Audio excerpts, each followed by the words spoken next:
నా ఆత్మవిశ్వాసం ఉంది.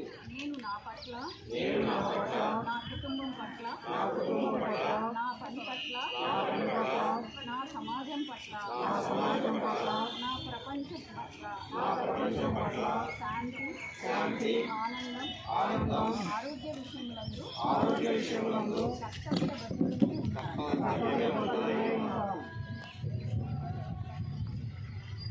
Hands down. శాంతి పాట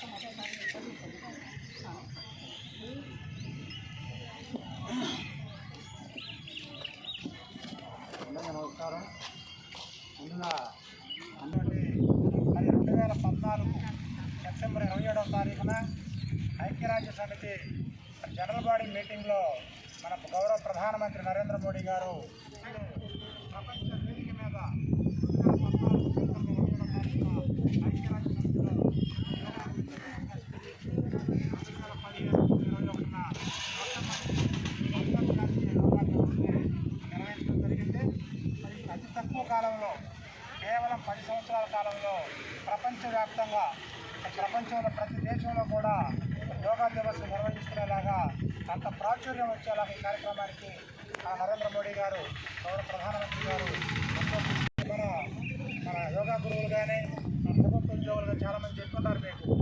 మరి యోగా వల్ల ఒక ఆరోగ్యవంతమైనటువంటి జీవన విధానాన్ని కొనసాగించవచ్చు. యోగాతోటి మానసిక ప్రశాంతత, శారీరక ఆరోగ్యం, అలాగే ఇమ్యూనిటీ పవర్ పెరుగుతుంది. అలాగే బాడీలో ఉన్నటువంటి ఈ రెస్పిరేటరీ సిస్టమ్ అనేది చాలా యాక్టివ్గా ఉంటుంది. అలాగే మెటబాలిజం అనేది కూడా పెరుగుతుంది అని చెప్పి ఈ యొక్క విధానాన్ని మన దేశంలో ప్రతి ఒక్క పౌరుడు కూడా ఈ ప్రతిరోజు వారి దైనందిన జీవితంలో అది వ్యక్తిగతంగా కానీ, కుటుంబ పరంగా కానీ, సామాజికంగా కానీ ఈ యోగా కార్యక్రమాలు నిర్వహించి ప్రతి ఒక్క భారతీయుడు కూడా ఆరోగ్యవంతంగా జీవించాలన్నదే మన గౌరవ ప్రధానమంత్రి నరేంద్ర మోడీ గారి లక్ష్యం. మరి వారు మన ప్రధానమంత్రి గారు కూడా ప్రతిరోజు కూడా యోగా చేస్తారన్న సంగతి మనందరికీ తెలిసిందే.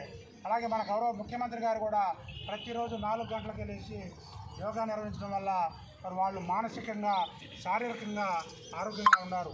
అలాగే ప్రతి ఒక్కళ్ళు ప్రభుత్వ ఉద్యోగులు కావచ్చు, ప్రజాప్రతినిధులు కావచ్చు, పౌరులు కావచ్చు, మరి ప్రతిరోజు మన జీవితంలో యోగాని మరి ప్రారంభిస్తే మనకి ఎటువంటి సమస్యలనైనా సంతోషంలో కావచ్చు, దుఃఖంలో కావచ్చు, బాధలో కావచ్చు, ఆనందంలో కావచ్చు ఎలా సమన్వయం పాటించాలో అది కేవలం యోగా వల్లనే సాధ్యమవుతుంది. తప్పకుండా మరి మన అమరావతి గ్రామంలో కూడా మరి గురువు గారు ప్రతిరోజు 5 గంటలకి యోగా సెంటర్ ఉంది. నేను కూడా వెళ్తూ ఉంటాను అప్పుడప్పుడు, డైలీ వెళ్ళలే కానీ మరి గ్రామంలో ఉన్నటువంటి పౌరులందరూ కూడా దాన్ని సద్వినియోగం చేసుకోవాలి. యోగా అన్నది ప్రతి ఒక్కరి దైనందిన జీవితంలో భాగం కావాలన్నదే మన గౌరవ ప్రధానమంత్రి నరేంద్ర మోడీ గారి లక్ష్యం. మరి మనందరూ ఆరోగ్యవంతమైనటువంటి జీవన విధానం కోసం అంతర్జాతీయ యోగా దివస్ని ప్రపంచవ్యాప్తం చేసినటువంటి ఘనకీర్తి నరేంద్ర మోడీ గారికి సాధ్యమైంది. మరి పౌరులందరూ జీవన విధానంలో యోగాని భాగస్వామ్యం చేయాలని చెప్పని మనస్ఫూర్తిగా కోరుకుంటూ ప్రతి ఒక్కళ్ళకి పేరు పేరున మరొకసారి అంతర్జాతీయ యోగా దినోత్సవ శుభాకాంక్షలు తెలియజేస్తున్నాను. థ్యాంక్ యూ అన్నారు.